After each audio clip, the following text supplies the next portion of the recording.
Now the first topic of this video is accessing given cell of an array. Now what do we mean when we say accessing given cell? It means that to read the value of a given cell number. Let's say if you want to read what is the value in this cell, the answer is 10. If you want to read what is the value in this cell, the answer is 20. Similarly 30 over here and so on. So the idea, as you can see, is extremely simple.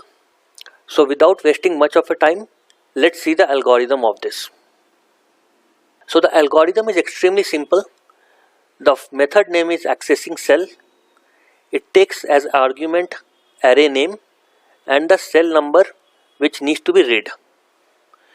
Now before reading the cell, we do a check over here that if the cell number is greater than the size of the array, then of course we cannot read that cell because that cell number is not there in the array. Hence we have to return an exception saying that the cell number cannot be bigger than the size of the array. Now let's take an example of the above array. Here we can see that this array has got 7 cells in it. Now let's say if we want to read cell number 10, then we have a problem. And the problem is that there is no cell which is number 10 because the max number of cell is up to 7. Hence in this kind of a cases, this validation will kick in. It will throw us an exception saying that the cell number provided is not correct. Now in case if we give the correct cell number, let's say we give cell number as 1. In that case this algorithm should return the value of this cell number over here. So for that we are saying else return ARR, which is array name, the cell number. So if the cell number is 1, it returns value 20. If the cell number is 2, it returns value 30. Please remember that the cell number of an array starts from 0 and not 1. Hence when we say cell number 1, it returns 20 and not 10. So to return 10, we have to say cell number 0. So the algorithm is extremely simple. Hope you would have understood. Now let's see what is the time complexity of this algorithm. So as we can see that we have 4 steps in this method. So comparing the cell number with the size of the array, it is a constant time operation. Hence it will take order of 1 time. Now if it turns out true, in that case we return an exception. So returning an exception is once again a constant time operation. Else statement is a constant time operation. And finally returning a cell's value from an array is also a constant time operation. And the reason is we need not traverse the entire array. We just have to go to the specified cell number and return its value. Hence it is order 1 operation. Now if we add all of these 4, we get order of 1. Hence we can say that the total time complexity of this method is order of 1. Now coming to the space complexity, even that is order of 1, and the reason is we need not use any space which is proportional to the size of the array. We might use any temporary space or a variable, and that will hit us by a constant space complexity, which is order 1 in this case. Now till now we have seen that in most of the cases our space complexity has always been order of 1. It has never been anything apart from that. So please don't assume that it will always be order 1. As we progress with the course, we will see lot of examples where the space complexity is either order of n or n square or even more than that. So please hang on, we'll see those examples as well. Okay, so now that we have completed the first method, let's move on to the next method. So the next method is searching a given value in 1D array. Now what does that mean? What that means is we have been given a value, let's say 40, and we want to see if this value is already there in this array or not. So in this case we see that it is at cell number 3.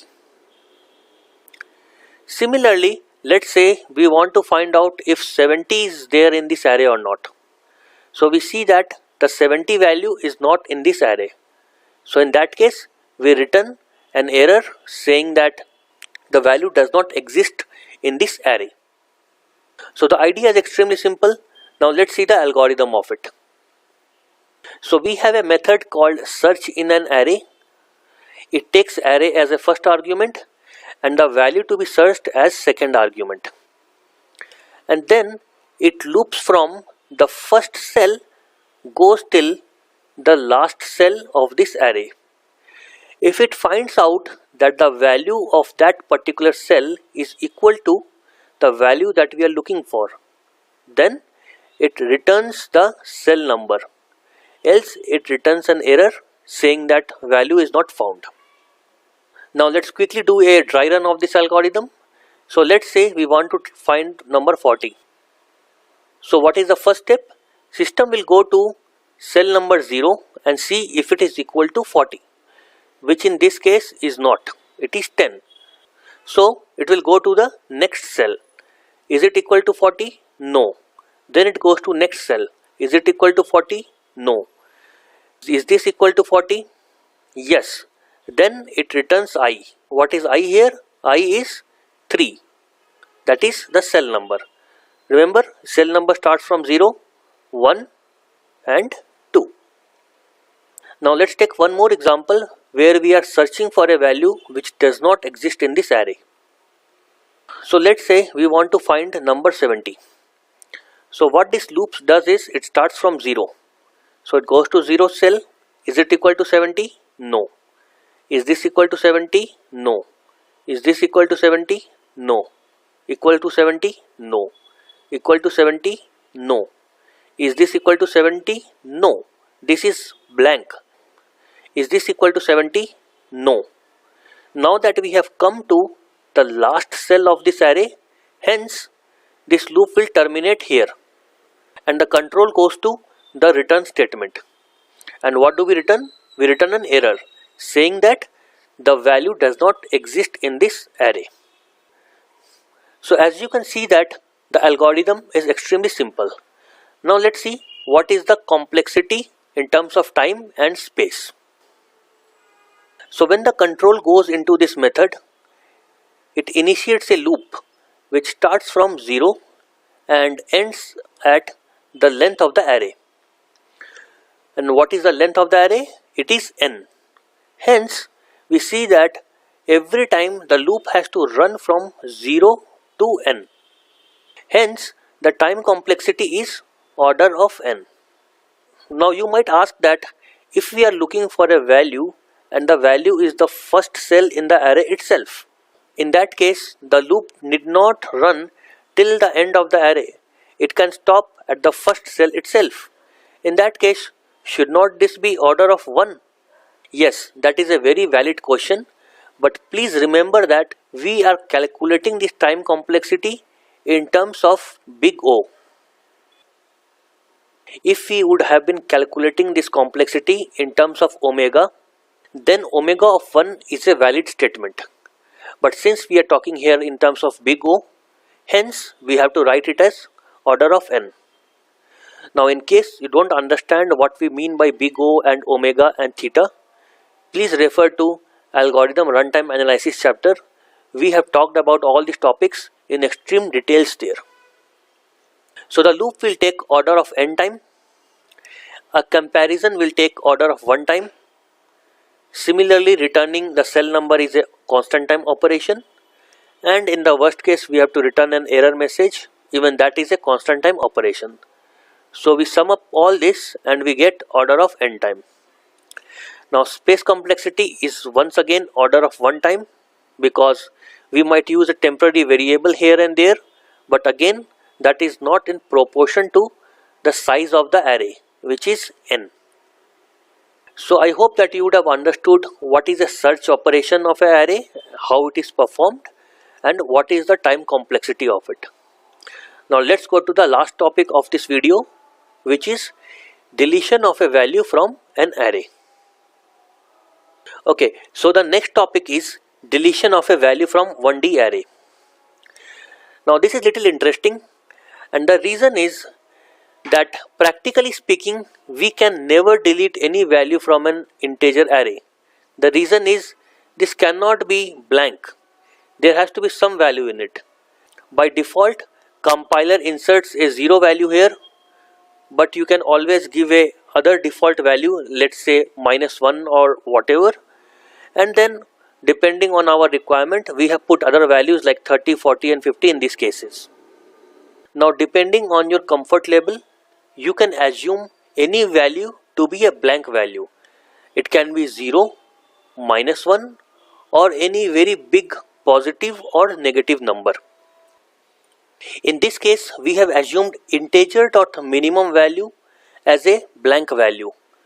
By the way, if you want to know what is the value of this is 2 to the power 31, of course a minus in front of it.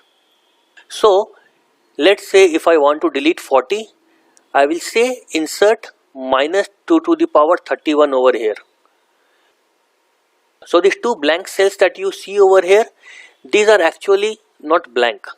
If we read the value in this cell, I have initialized it with integer.min value, that is -2 to the power 31, -2 to the power 31. Okay, so now that we have understood what is the meaning of deleting a value, let's see the algorithm. So the algorithm, as we can see here, is extremely simple. The name of the method is deleting value from array. It takes argument as array and the location or the cell number from which data needs to be deleted. Now the condition is if the location in that array is already occupied, then we update that location with integer.minimum value, which we already said is value 2 to the power 31 with a minus. Else we return. Why return?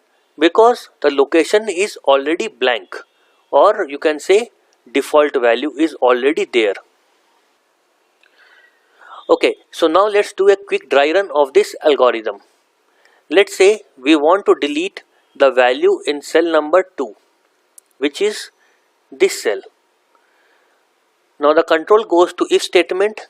It says if array location, which is the second cell, is already occupied. Yes, it is already occupied. Then array location is equal to integer.min value. Then update this cell with integer.min value, that is -2 to the power 31. So this gets updated and the new value comes is 2 to the power 31 with a minus. Now let's say we want to delete cell number 6. So the control goes to the if statement. If array 6 is occupied, so 6 is, this is 0, 1, 2, 3, 4, 5, 6. If 6 is occupied, is it occupied? No, it is not occupied because it is having default value, which is -2 to the power 31. In that case, we simply return saying that location is already blank, nothing to update.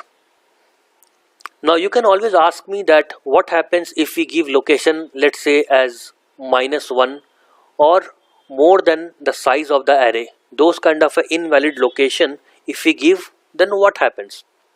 So that is a valid question, and ideally when we are coding this algorithm, we should always do all those checks, else our program will not be stable. But to make this algorithm easy, I have not considered all those checks. But when we are coding, of course, we are going to do all those checks in our code. Fine. So we have seen how the algorithm of deleting a value works. Now let's see what is the time complexity of it. So the time complexity, as you can see, is extremely simple. All that it does is it goes to an if statement, does a comparison. If it is already occupied value, then we update the location's value, else we return saying that location is already blank. So all these operations are constant time operations and can be done in order of one time. When we add all these 4 order 1, we get order of 1. Similarly, space complexity will be order of 1, and the reason is that we are using some temporary variables, but again that is not in proportion to the size of the array. So in this video we have learned three things, that is how to access a value from a given cell. Number 2 was how to search for a given value in an array, and the third thing was how to delete a value from a given cell. With this we end this video. In the next video we are going to recap all the time complexities and space complexities of this 6 standard operations that we have seen, and we'll also see how does the Java code of all this algorithm looks like. Thanks for your time. See you in the next video.